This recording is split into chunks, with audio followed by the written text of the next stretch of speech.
The written summary, the third section of the test, counts for just 15% of your score.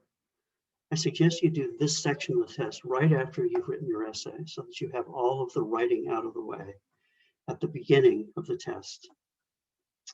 You'll be given a brief article of about 1 page related to some topic in education. The objective is for you to write a summary of this essay in somewhere between 100 and 150 words. So let's take a closer look at this example that's published in the state's practice test. In this case, it concerns the problem of hunger in the schools.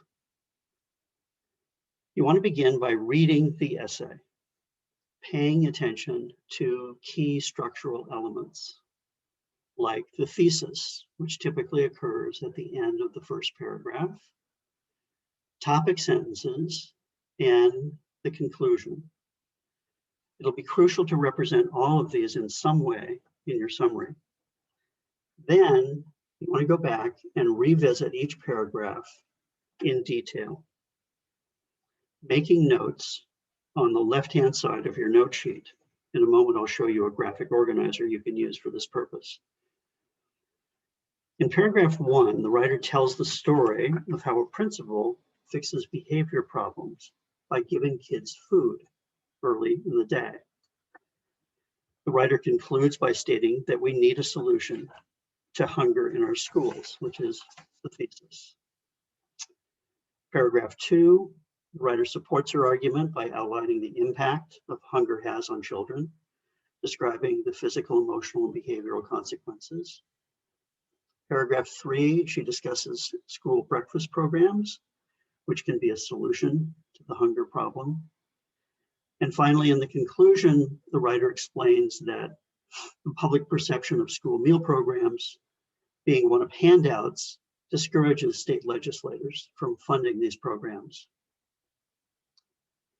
Once you've taken these notes, simply condense your bullets into sentences, keeping a few of these guidelines in mind. First, leave out introductory attention getters. I'm talking about the story here that the writer tells leading up to the thesis. All of that could be eliminated in a summary. Another strategy is when the author provides multiple examples of the points she's making. You might only cite one of them or eliminate the example altogether. You also want to look for opportunities to use synonyms or to rephrase. Use your own words. This gives you extra points on the summary.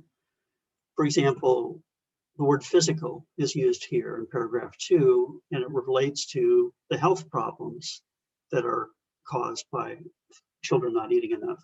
So you could use the word health instead of physical, and instead of emotional, you might use the word psychological, or how children feel would be another way of phrasing that. One suggestion I have for an opening sentence in your summary is to say this and then fill in the blanks at the end. In this essay, the author, and then state the thesis. The author argues that it is important for us to solve the problem of food insecurity in our schools. You want to summarize in the order that the writer presented her paragraphs, and your summary can be a single paragraph. Let me take a moment to show you the graphic organizer I spoke of a moment ago.